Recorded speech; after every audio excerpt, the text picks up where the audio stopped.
Hi, I'm Rob Cosman. We're here at Heartland Forest. It's in Niagara Falls, Ontario, Canada. We are just completing our 7th Purple Heart Project workshop. Now, let me explain. That's a 5-day workshop where we work 8 in the morning till 8 tonight, sometimes 9, sometimes 10. And we teach traditional hand tool woodworking skills. We teach sharpening. We teach, and that's all freehand. We teach how to dimension wood from rough to ready to use, meaning flat, smooth, and square on all 6 surfaces. We teach hand cut dovetails. We teach mortise and tenon. We bring 6 civilians in each time who come as regular students paying their tuition, and that enables us to pay the bills so that we can bring 6 combat wounded veterans who come as our guests. We cover all of their expenses, and I say we, there's a whole lot of people that get behind us. Woodcraft owners, Woodcraft Corporation, numerous other companies that supply some product to us, or just individuals who make donations. We really appreciate it.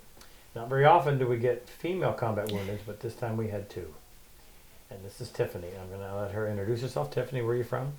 I'm originally from Athens, Georgia, by way of San Antonio, Texas. And what branch of the service did you serve in? U.S. Army. And where were you? Where did you serve? I served in Iraq from February 2003 to April 2004. Do somebody at home you'd like to say hi to? Hi, Kenyon. That would be a son. How old is he? Yes, my son Kenyon is 10. 10. You just spent 5 very long days with people you didn't know prior to 6 days ago when we picked you up at the airport. Tell me what that experience has been like. That was wow. That was a test in itself, because it's been a long time since I've not been around my son.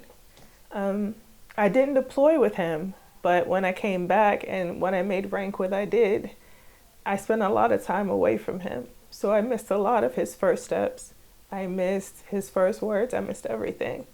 And I always hoped that he knew as he grew that what I did was for our family, so that he would have a better life than I did.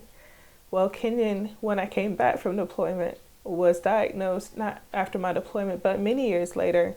I started having severe symptoms of PTSD. I almost committed suicide. And I thought that Kenyon deserved a better mother than me, because I didn't feel like I could provide for him. So I had written a suicide note to say goodbye to him. And when I came to work, I went to say goodbye to everybody because I wasn't coming back. And luckily, there was this one NCO that I had that just had a feeling that something was wrong. And he called me Tiffany. Now, it may not seem a lot to your average person for someone to call you by your first name, but in the Army, in any branch of service, it's your rank and your last name. But he called me Tiffany, and it got my attention. And it was someone that typically I wouldn't have thought would have noticed me. And he told me that I didn't look right, and it felt like something was wrong. So we sat down and had a conversation. I just poured out everything that I felt. The Army was just kicking off their campaign about suicide prevention, because a lot of soldiers were losing their life, and there was never anyone to tell the story. So I ended up getting help. My commander came off of leave and I think she lived at the time maybe an hour away, and she came off of leave to come and process me and to let me know that she was there for me. I came up in a family that I'm the oldest grandchild, I'm the oldest child, and I was always the strong one everybody had to lean on. But I never felt like I had anyone that I could lean on, so I internalized a lot. Even in the military, I'm very good at taking care of everybody else, but not Tiffany. But that incident changed my life. That small command that I worked for, I went through treatment, I went through therapy, I went through an outside facility where I had rehabilitation, and I was taught that it was okay to enjoy myself and to take care of me. And in order to take care of my son, I had to take care of myself. And that as long as I gave my son good memories and he understood the reasoning behind my service, that he would be okay. So years went by. I went through a lot of therapy, a lot of guilt feeling like my son thought I deserted him, because he began to kind of reject the military because he knew what it meant when my uniform came on, that mommy was going somewhere without him. As time went by, I healed a lot better, and I would say about 3 years ago, I was medically retired from the military with PTSD and other issues that I had. My son was also diagnosed with PTSD and separation anxiety too.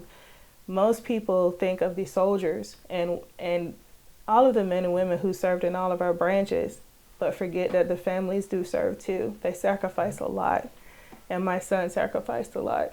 So over the last 3 years, it's almost a mourning period when you first separate from the military, because you understand that lifestyle, you know what it meant, and it affected you, but it's almost like a divorce almost. It's like, what do I do now? How do I start over?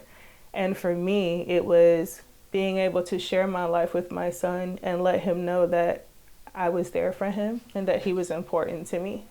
So for the last 3 years, I've never really left my son anywhere. It's always, we've traveled everywhere. We've been all the places that we have. We've been through a lot of therapy and done a lot of things together. And thanks to some of the organizations that are in San Antonio that allow for us to spend a lot of family time together, we've done a lot of things as a pair. But one of the things that actually you helped me to facilitate even this week was that it was okay for me to enjoy myself and not feel guilty that I was going somewhere by myself without my son. So this week alone was very, very testy, because I didn't know how my son would react. And at the same time, I had to learn that it was okay to have some mommy time away from my son. It helps us both grow.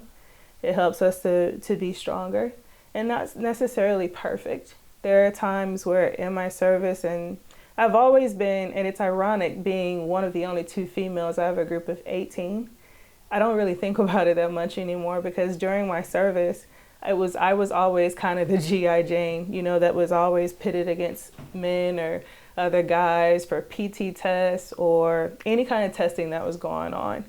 And here comes Sergeant Skelton, she's that G.I. Jane. And I became strong physically, but inside, I still had a lot of things I had to deal with. So coming here just this week, that was my test. That I don't have to prove how strong I am. I don't even have to be perfect. All I have to be is perfect at doing my best in everything that I did. There wasn't one time that we were here with you that I heard you say, you guys need to do that today, now.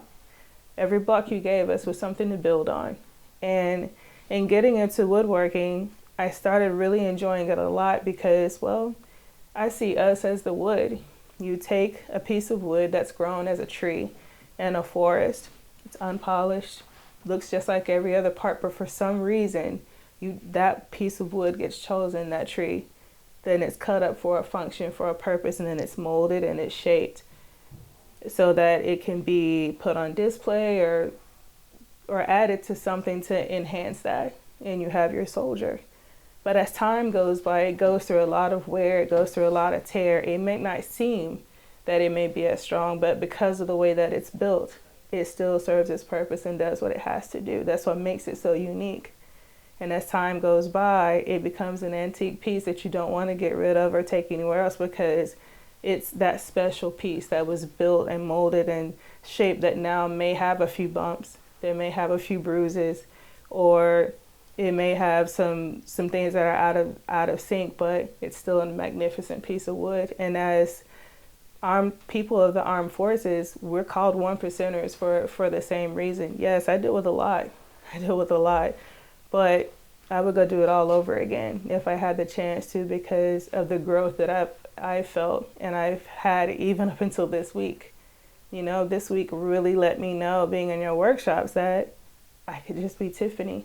There's not a label I had to live up to. There was no competition to be like the guys. I was with my comrades. I was around people that cared about me. There was no camera or things following me every moment of the day just to say, hey, we have veterans here. that was not you. I felt like you were one of the most humble people that I've ever met.